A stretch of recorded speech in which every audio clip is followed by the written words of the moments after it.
Dr. Fauci, this is the fastest vaccine in human history. People want to know, did we undermine the safety of the vaccine because it was done so fast and without long-term studies? Okay, so that's a great question. It's the most commonly asked question. There was no cutting corners. Safety was not compromised. Scientific integrity was not compromised. And I think people need to understand that the speed was related completely to the breathtaking scientific advances that had been made over the previous 10 or more years, where you can get the genetic sequence of the virus, which then take that sequence and insert the appropriate gene into these very new and unbelievably efficient vaccine platforms. And that didn't sacrifice any safety at all. That was purely a technological advance. Then the Moderna trial was 30,000 people. The Pfizer trial was 44,000 people. And it happened to be taking place in the middle of a ferocious outbreak. So when you're trying to prove a vaccine works and there are just a few infections here and there in society, it could take 7 years to get a vaccine. There were so many infections that we went from sequence to getting the vaccine in people's arms in less than a year. That is historic, but it's historic from a scientific standpoint. There was absolutely no cutting of corners at all. So you're saying that there's no chance that there's some weird side effects that are going to pop up 3 years down the road? The chance of that happening is spectacularly low. And let me tell you why. If you look at the history of all vaccinology and you say, when did these so-called longer-term effects occur? The overwhelming majority, 90+% of them, occur between 30 and 45 days after the vaccine trial ends. That is the reason why the FDA said that in order to make an emergency use authorization, you had to wait 60 days from the time 50% of the people in the trial got their last dose. So if you wait 60 days, you're already beyond when essentially all of the long-term effects occur. I've never seen one where I get vaccinated in 1982 and I get a toxic effect in 1986.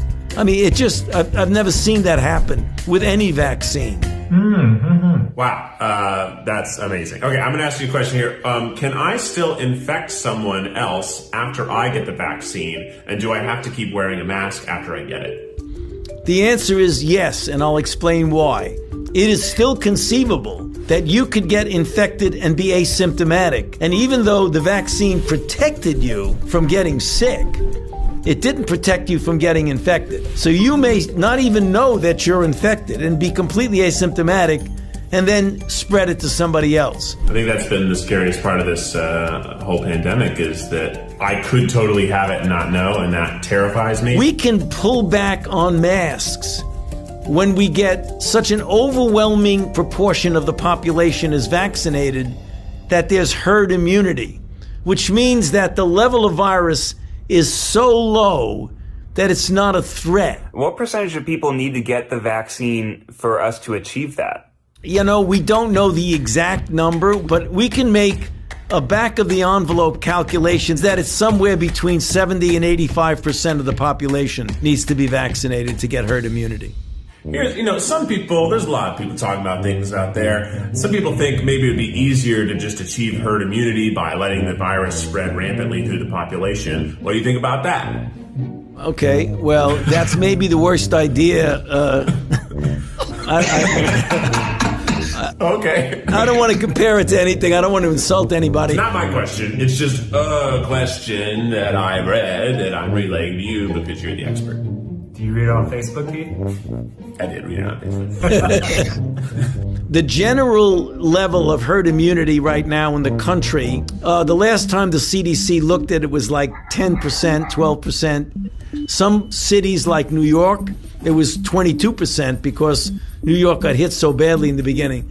So let's say that the level in the country today, let's say it's 20%. So with 20% of the people infected, we've already had 352,000 deaths.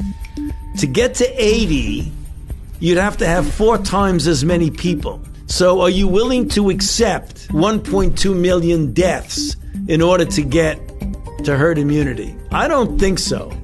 So the road to herd immunity is a vaccine, not just letting people get infected. And how soon after getting the vaccine would I be immune? So let's say you get vaccinated and then 21 to 28 days later you get a boost. Anywhere from 10 to 14 days following the boost, you can consider yourself protected.